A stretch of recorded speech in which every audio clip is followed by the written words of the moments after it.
Ja przypala albo wcale. No cię palą wcale.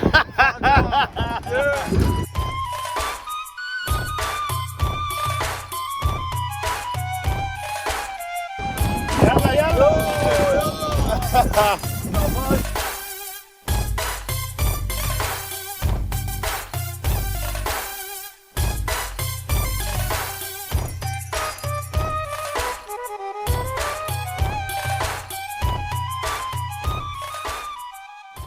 Cześć wszystkim, witam Was bardzo serdecznie. To wideo będzie w formie takiej kartki z pamiętnika. Przedstawię, umieszczę tutaj klipy, które nagrałem na wyjeździe. Dodatkowo będą też klipy, które nagrał Francesco, nasz fotograf na wyjeździe. I te klipy będą o tym, jak ja jeżdżę na kajcie.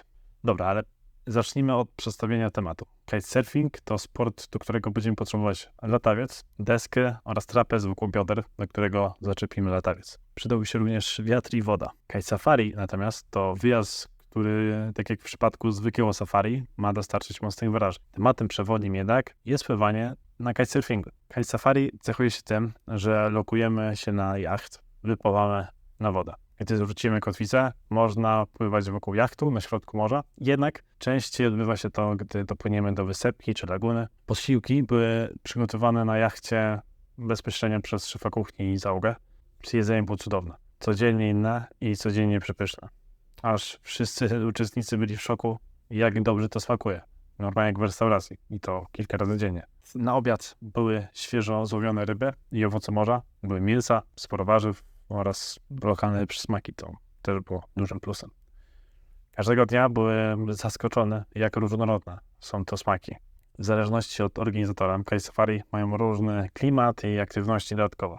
Ja byłem na wyjeździe sportowym, który był nastawiony właśnie na pływanie na kajcie. Dostępne były 3 wejścia na wodę. Przed śniadaniem sesyjka, przed obiadem i przed kolacją. Na pierwszą sesję pobudka była o 4:30. Wypływaliśmy z jachtu motorówką na wysepkę o 4:50. 3 godziny pływania i na 8:30 meldowaliśmy się na śniadanie. O 9:30 już w motorówce zbiórka była na kolejne pływanie. Ponownie 3 godziny pływania. I o 13:30 lunch. Po lunchu o 14:30 w motorówce już gotowi, ubrani ze sprzętem do pływania. 3 godziny pływania i o 19:30 kolacja. Po kolacji był czas wolny i kilka razy odbyła się analiza wideo, gdzie Ola, szefowa Kite Safari naszego, omawiała wspólnie naszą technikę, gdzie mogliśmy wymienić się różnymi opiniami na temat naszej techniki. I trochę się z tego wszystkiego pośmiać. Wydawało mi się, że to 4:30 to będzie jakieś wyzwanie. Okazało się, że nie było problemu. Wstawałem na budzika, kilka razy nawet wstałem parę minut przed nim. Organizm, wiedząc co go czeka, sam nie mógł się doczekać pływania w sesji o świcie słońca. Przez cały wyjazd chyba nie było sytuacji, by ktoś wypływał 3 sesje w ciągu dnia. Zazwyczaj wygląda to tak, że pływaliśmy sesję poranną i wieczorną, czyli na wschód i zachód słońca. Po śniadaniu kładłem się spać, by zregenerować ciało po porannej sesji i przygotować się na wieczorną.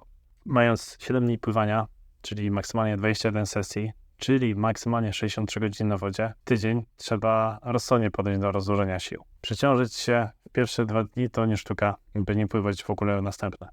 Szczególnie, że nikt z nas nie jest zawodowym kajciarzem, sportowcem, więc warto do tego podejść odpowiedzialnie. Na wodzie nie pływa się samemu. Są też inni uczestnicy safari. Mi trafiła się super ekipa, niezbyt liczna, jak na standardy jachtu, więc udało nam się poznać bardziej niż gdyby było nas z 30 osób. Było nas 6 Polaków oraz Rosjanka z Niemcem. Była również bardzo przyjazna obsługa, instruktorzy, którzy byli mega pomocni i chętnie udzielali nam wskazówek dotyczących pływania na wodzie. Szczególnie to się odbywało podczas obiadu i śniadania i kolacji.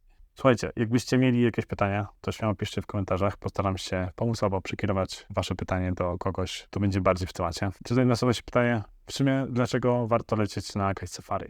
Do mnie to przemówiło z 3 powodów. Pierwsze, wiatr, który jest dużo pewniejszy niż u nas w sezonie, a tutaj możemy pływać jeszcze przed sezonem i po sezonie. I ten wiatr jest w granicach 60-80% przed sezonem i po sezonie, a w sezonie to jest od 80 do 100%, więc no mega. Drugim elementem, który za mną przemawia, żeby wybrać kite safari, to temperatura, która jest przed i po sezonie, która jest sprzyjająca, tak? Jest 25-27 stopni, jest przyjemnie, a nie jest to jakieś 40 parę, jak jest w sezonie, więc wydaje mi się, że dużo lepiej jeździć tam przed i po sezonie niż tam w trakcie. Trzeci element to wiele sesji pływania, dzięki czemu cały czas jesteśmy w temacie, cały czas pływamy, możemy progresować, rozwijać się. Super opcja.